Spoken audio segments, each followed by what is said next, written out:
Hello दोस्तों, स्वागत है आप लोगों का आपके अपने चैनल केमिस्ट्री टाइम में। और मैं राकेश कुमार। अगर आप लोग हमारे चैनल पे न्यू हैं तो प्लीज़ चैनल को लाइक कीजिए, शेयर कीजिए और सब्सक्राइब कीजिए ताकि इसी तरीके की और वीडियो आप लोगों को मिल सके। और आज का जो हमारा टॉपिक है वो है जनरल केमिस्ट्री। जनरल केमिस्ट्री का मतलब है कि ये टॉपिक हर जगह लगेगा, इनऑर्गेनिक हो, फिजिकल हो या फिर ऑर्गेनिक हो, हर जगह ये मतलब ऐसा टॉपिक है, हर जगह काम करता है। जैसे कुछ टॉपिक केमिस्ट्री में ऐसे होते हैं जो फाउंडेशन होते हैं। फाउंडेशन जैसे अगर आप मान लीजिए आपको कोई इमारत खड़ी करनी है तो इमारत के लिए मतलब पहले बेसिक काम करना पड़ता है हमें ना। तो इसी तरीके से अगर आपको केमिस्ट्री की इमारत खड़ी करनी है, केमिस्ट्री अगर रियल में आपको समझना है तो उसके लिए कुछ फाउंडेशन टॉपिक है वो आपको आना चाहिए। अगर वो टॉपिक आपको नहीं आते हैं तो केमिस्ट्री आप बिल्कुल समझ ही नहीं सकते। ये मान लीजिए केमिस्ट्री को अगर रियल में समझना है तो वो छोटे छोटे टॉपिक जो है जनरल केमिस्ट्री में जो आता है वो जनरल केमिस्ट्री आपको समझना चाहिए। जैसे कुछ लोग जीओसी पढ़ाते हैं तो जीओसी जो है वो ऑर्गेनिक का जनरल टॉपिक है, लेकिन मैं आपको कह रहा हूँ जनरल जो फिजिकल में भी लगे, इनऑर्गेनिक में भी लगे और ऑर्गेनिक में भी लगे, तीनों जगह ये टॉपिक ऐसा टॉपिक है जो तीनों जगह लगेगा। तो हम ऐसा कुछ कुछ टॉपिक ऐसे हैं जो जनरल में पढ़ लेते हैं। तो आज का हमारा बहुत ज़्यादा इंपॉर्टेंट टॉपिक है। मान लीजिए इसके बिना कहीं पे कोई भी कॉन्सेप्ट लग ही नहीं सकता। हर कॉन्सेप्ट में ये जनरल टॉपिक घुस जाता है जिसका नाम है, सभी लोगों ने सुना होगा, अभी हम पढ़ेंगे भी कि कौन सा ऐसा टॉपिक है। तो उससे पहले अगर हम बात करें कि केमिस्ट्री में हम लोग पढ़ते क्या है, अगर केमिस्ट्री पूरी केमिस्ट्री की होल केमिस्ट्री की बात करें कि पूरी केमिस्ट्री में क्या पढ़ा जाता है, तो पूरी केमिस्ट्री पढ़ने का मतलब सिर्फ एक ही है, बॉन्ड का बनना और बॉन्ड का टूटना। बॉन्ड बनता है और बॉन्ड टूटता है। तो सबसे पहले माइंड में क्वेश्चन ये आएगा कि बॉन्ड होता क्या है, what is this bond, bond क्या है। ठीक है, तो बॉन्ड क्या है। तो अगर मैं बॉन्ड की बात करूं तो बॉन्ड इज नथिंग। बॉन्ड कुछ नहीं है। Bond is only force of attraction. Bond जो है वो सिर्फ एक फोर्स ऑफ अट्रैक्शन है जो किसी भी चीज के बीच में हो सकता है। आपके और हमारे बीच में, आपका आपके पापा के बीच में, या फिर आपका आपके भाई के बीच में। मतलब आप लोगों ने सुना होगा ना, जनरल वर्ड हम कहते हैं कि आजकल इन लोगों की बॉन्डिंग बहुत अच्छी चल रही है। क्या बात है, तो बॉन्डिंग बढ़ा रहा है वहां पर। तो बॉन्डिंग का मतलब क्या, अट्रैक्शन। वो दोनों लोग जो है आपस में ज्यादा अट्रैक्ट हो रहे हैं इस टाइम। तो बॉन्ड का मतलब क्या है, सिर्फ अट्रैक्शन है, अट्रैक्शन फोर्स। किसी भी एंटिटी, किसी भी चीज के बीच में अगर कोई फोर्स ऑफ अट्रैक्शन है तो उस फोर्स ऑफ अट्रैक्शन को ही हम क्या कहते हैं, बॉन्ड कहते हैं, कि बॉन्डिंग है इन दोनों के बीच में। तो वो किसी के भी बीच में हो सकता है, कोई सब्सटेंस हो, कुछ हो। तो लेकिन अब यहाँ पर जनरली हम ये बात तो करेंगे नहीं कि मतलब किसी के बीच में फोर्स ऑफ अट्रैक्शन है तो वहां बॉन्ड बन गया।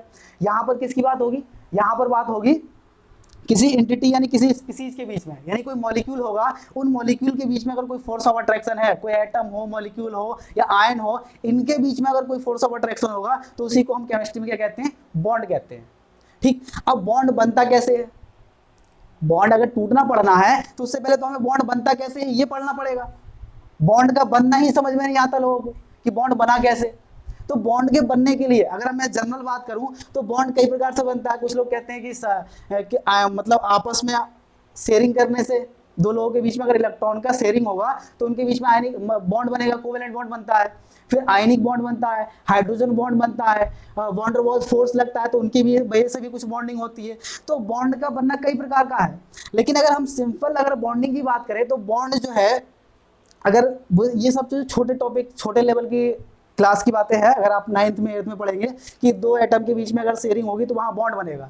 लेकिन अगर हम हायर लेवल की बात करें, थोड़ा सा ऊपर जाए आईआईटी जेईई या नीट में, या फिर उससे भी ऊपर अगर आप जाते हैं नेट गेट में, तो बॉन्डिंग का मतलब ये नहीं है कि आयनिक बॉन्ड और ये बॉन्ड की दो एटम अट्रैक्ट होगा। तो किसी भी एटम के बीच में अगर उनके एटमों के बीच ओवरलैपिंग होगी, और ओवरलैपिंग से, क्योंकि देखिए मैं ओवरलैपिंग की बात क्यों कर रहा हूँ, क्योंकि हम जनरली पूरी केमिस्ट्री जो पढ़ते हैं, केमिस्ट्री में लगभग 90% केमिस्ट्री जो है वो कोवेलेंट बॉन्ड की केमिस्ट्री है। कोवेलेंट बॉन्ड पढ़ते हैं, सहसंयोजी बंध। तो कोवेलेंट बॉन्ड कैसे बना होगा उसकी स्टडी करते हैं, हम कोवेलेंट बॉन्ड की स्टडी करते हैं, कोवेलेंट बॉन्ड कैसे बनता है कैसे नहीं बनता है।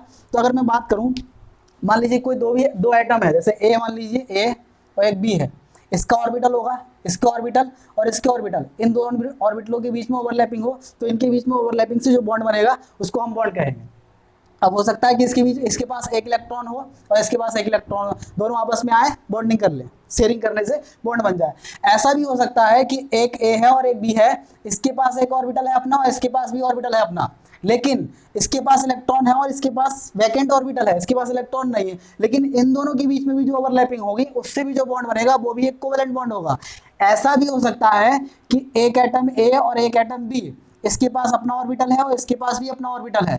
ऐसा हो सकता है कि ये इसके पास दो इलेक्ट्रॉन हो और इसका जो ऑर्बिटल हो वो कैसा हो, बैकएंड ऑर्बिटल हो, लेकिन इनके बीच में भी जो ओवरलैपिंग होगी इससे भी जो बॉन्ड बनेगा वो भी कोवेलेंट बॉन्ड होगा।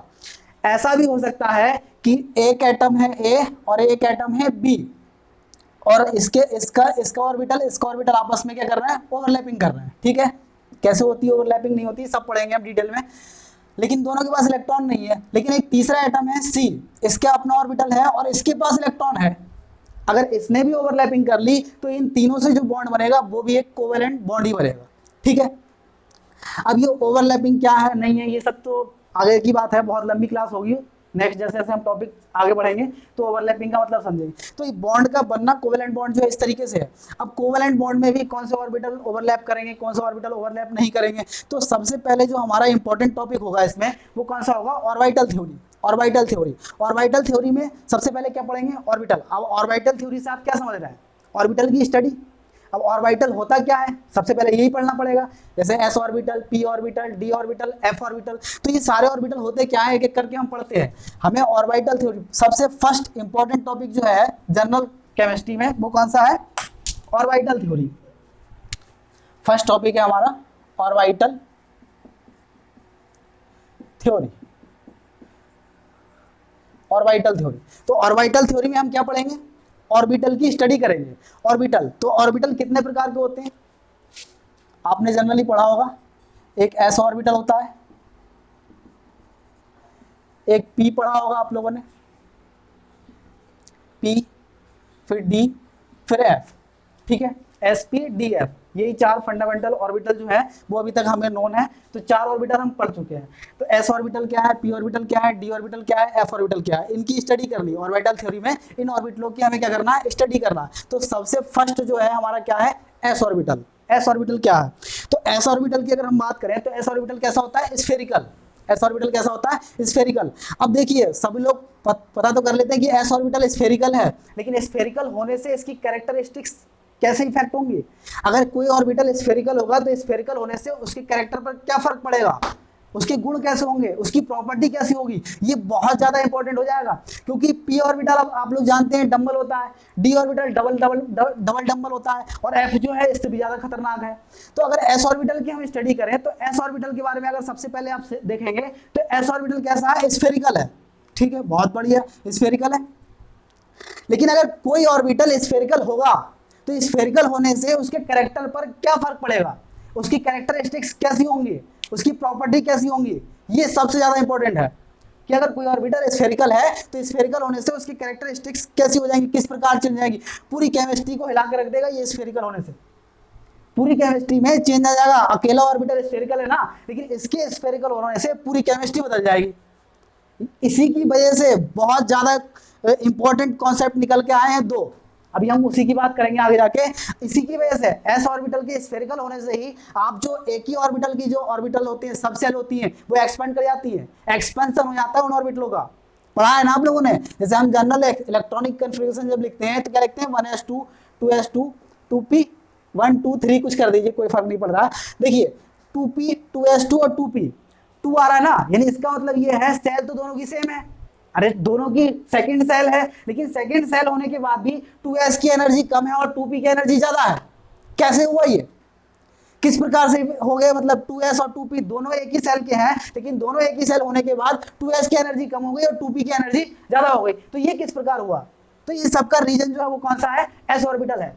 एस ऑर्बिटल में एस ऑर्बिटल की सिमेट्री जो है वो कैसी, स्फेरिकल है। अब स्फेरिकल होने से इसकी सिमेट्री स्फेरिकल होने से क्या होगा, कौन सी इसकी प्रॉपर्टी ऐसी है जो इसके स्फेरिकल होने से ये सब कुछ हो रहा है, तो इसी को मैं आपको बताता हूं। देखिए होता क्या है, अगर कोई ऑर्बिटल स्फेरिकल होगा तो सबसे ज्यादा इंपॉर्टेंट क्या है, स्फेरिकल है तो इसकी सिमेट्री बिल्कुल स्फेरिकल होगी। ठीक है, जब हम इसमें इलेक्ट्रॉन डालेंगे, इसका न्यूक्लियस जो होगा बीच में होगा, न्यूक्लियस नाभिक, जब नाभिक बीच में होगा तो इसका मतलब इसका फोर्स ऑफ अट्रैक्शन, जब न्यूक्लियस बीच में है, एस ऑर्बिटल स्फेरिकल है, तो न्यूक्लियस जब बीच में होगा तो इसका फोर्स ऑफ अट्रैक्शन चारों तरफ से, इधर से, ऊपर से, नीचे से, हर तरफ से क्या होगा, इक्वल होगा। चारों तरफ से एनर्जी अट्रैक्शन बिल्कुल बराबर लगेगा। चारों तरफ से जब बराबर लगेगा, इस साइड से अट्रैक्शन, इस साइड से अट्रैक्शन, इस साइड से अट्रैक्शन, इधर से अट्रैक्शन, इधर से अट्रैक्शन, इधर से अट्रैक्शन, इधर से अट्रैक्शन, हर तरफ से अट्रैक्शन जो लगेगा वो कैसा होगा, इक्वल, सेम। चारों तरफ से अट्रैक्शन सेम रहेगा। अब अट्रैक्शन सेम रहेगा तो इससे क्या होगा, ये भी क्वेश्चन है ना। अगर अट्रैक्शन लगेगा तो बहुत अच्छी बात है, क्या फर्क पड़ रहा है, अट्रैक्शन लग रहा है तो लग रहा है, लेकिन अट्रैक्शन जब चारों तरफ से सिमेट्रिकल होगा उसकी वजह से और लोगों को प्रॉब्लम हो जाएगी।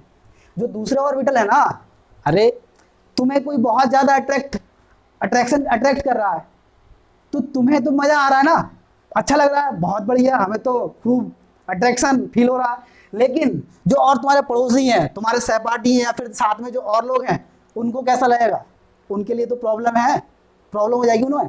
तो उन्हें जो प्रॉब्लम होगी वो किसकी वजह से होगी, एस की। अब देखिए कैसे होगा ये, इसके अट्रैक्शन ज्यादा होने से कैसे होता है, तो मैं इसी की वजह से, अब देखिए एस ऑर्बिटल पे जब अट्रैक्शन ज्यादा होगा तो इसकी वजह से दो बहुत ज्यादा इंपॉर्टेंट कॉन्सेप्ट आते हैं। आपने पढ़ा होगा, एक शील्डिंग इफेक्ट और एक पेनिट्रेशन। शील्डिंग और पेनिट्रेशन, तो शील्डिंग और पेनिट्रेशन क्या है वो यहीं से आता है, लेकिन वीडियो थोड़ी लेंथी हो जाएगी, इसलिए मैं आपको अगले टॉपिक में शील्डिंग और पेनिट्रेशन के बारे में नेक्स्ट टॉपिक में बताऊंगा। आज जो है हमने एस ऑर्बिटल की थोड़ी सी चर्चा की है, लेकिन नेक्स्ट टॉपिक जो आएगा थोड़ा लेंथी कर देंगे उसको, उसमें शील्डिंग और पेनिट्रेशन के बारे में आपको डिटेल में बताया जाएगा। ठीक है, तो आज का लेक्चर हम यहीं तक रखते हैं। हम एक एक करके एस, पी, डी, एफ सबके बारे में पढ़ेंगे, और ये जनरल केमिस्ट्री की सीरीज जो है लंबी सीरीज चलेगी। जो भी जनरल टॉपिक होते हैं वो सारे टॉपिक इसमें मैं पढ़ाऊंगा आपको, ऑर्गेनिक का हो, इनऑर्गेनिक का हो, सबके टॉपिक इसमें हम डिस्कस करेंगे। तो अगर आप लोग हमारे चैनल पर नए हैं तो प्लीज़ चैनल को सब्सक्राइब कीजिए, लाइक कीजिए और शेयर कीजिए, ताकि और बच्चों को भी आपकी तरह ही फायदा हो सके। ठीक है, थैंक यू।